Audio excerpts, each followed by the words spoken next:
Hello everyone, কেমন আছো তোমরা সবাই? আশা করি তোমরা সবাই খুব ভালো আছো, আর আমিও কিন্তু খুব ভালো আছি। তো গুড ইভিনিং। এটা দেখো কালকে মানে সন্ধেবেলাকার ভিডিও, তো এই জন্য আমি গুড ইভিনিং বলে দিচ্ছি। এই দেখো তোমাদের দাদাভাই কেক নিয়ে এসেছিলো, কেক পেস্ট্রি দুজনের জন্য দুটো। তো এইখানে মাম্মামকে দিয়েছি একটা আর বাবাইকে দিয়েছি একটা। মাম্মামের থেকে এই যে বাবাই নিয়ে নিচ্ছি যাতে ওকে কাঁদানোর জন্য। তো মামাম তো গোটাটা খেতে পারে না, আমি আগে খেয়ে নিয়েছি কিছুটা, তারপরে মামামকে দিয়েছি। তো এই যে মামাম তো খেলোই না ঠিক মতন কেকটা, কিছু কিছু একটু একটু করে নিয়েছে। তো এই যে আমি চাইছি আমাকে দাও মামাম, আমাকে দাও মামাম খেতে। মামাম আমাকে দিচ্ছে, বলে মামাম। মামা আমাকে সব কিছুই দিয়ে দিয়ে খায়, কিন্তু আমাকেই দেয়, এছাড়া কাউকে আর দেয় না। বলো মা। হ্যাঁ মা। তো এই যে দেখো হাতের শাখাটা আমার দেখতে পাচ্ছ, তো এইটা যাব চেঞ্জ করতে। তো এখানে কিছু কাজ ছিল, কাজটা করে তারপরে এই যে বেরিয়ে পড়লাম আমরা, মানে আমি মাম্মা আর পাপা তিনজন মিলে। তো পাপার গাড়িতে তেল ভরানোর ছিল, তো আমাকে বললো আগে তেলটা ভরিয়ে নিই তারপরে যাব ওইখানে। তো বেরোতে বেরোতে অনেকটা রাত হয়ে গেছিলো, তো ঘরের কিছু কাজ করতে করতে অনেকটা রাত হয়ে গেছিলো। বেরিয়েছিলামই আমরা 9টা 10-15 এরকম নাগাদ। তো আগে আমরা গিয়ে পেট্রোল পাম্পে তেল ভরাই, তারপরে এখান থেকে ছাকা পড়তে যাই। তো এই দেখো মাম্মাম অনেক দিন পরে গাড়ি চড়লো, মানে গাড়ি চড়ে মানে স্কুটি চড়ে, সামনাসামনি এদিক ওদিক যায়, বা দূরে কোনো জায়গায় তো ঘুরতে যায় না।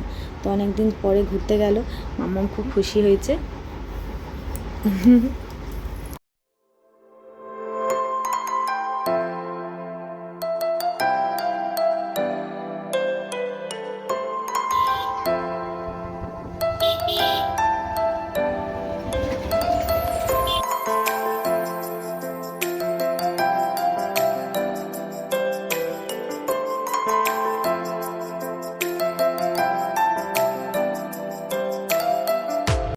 তো তেল ভরিয়ে দেখো আমাদের একটু মিষ্টি খেতে ইচ্ছে হলো। তোমার দাদাভাই বলে এই দোকানে নাকি সর ভাজা খুব সুন্দর খেতে।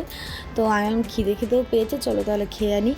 তো এখানে মিষ্টি দেখো অনেক রকমের মিষ্টি দেখছিলাম যে কোনটা খাবো কোনটা খাবো। তো সর ভাজা তো খেতামই, আর অন্য মিষ্টি দেখছিলাম।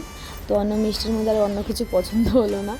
তো সর ভাজাটা এই যে হাতে নিয়ে নিলাম, খাচ্ছিলাম, আর বাড়ির জন্য প্যাক করে নিলাম। আর মাম্মাম দেখো একবার একে ঠেলছে, ওকে ঠেলছে। আসলে কী বলো তো, ওকে নিয়ে তো কোনো জায়গায় আমরা বেরাই না।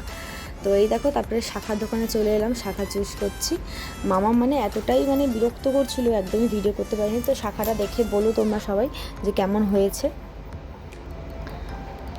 তো হাতে যে শাখাটা ছিল না, একদমই বাজে অবস্থা হয়ে গেছিলো শাখাটার। ওটা 20 থেকে পড়েছিলাম আমি 100 টাকা দিয়ে শাখাটা, মানে চারিদিকে ফুটো ফুটো হয়ে গেছে, একদম বিচ্ছিরি হয়ে গেছে। তো শাখাটা নিয়েছে 650 টাকা। তো তোমরা কমেন্টে জানিও যে শাখাটা কেমন হয়েছে। আর এদিকে দেখো মাম্মামকে জেমস কিনে দিয়েছিলাম, জেমস বলগুলো। আর এদিকে বাবাইকে নিয়ে যায়নি, বাবাই রাগ করেছে যে আমার জন্য কিছু নিয়ে আসেনি। তোমরাই বলো সবসময় কি আনা যায়? তো সন্ধ্যেবেলায় তো খাইয়েছি একটা পেস্ট্রি, সবসময় কি আনা যায়?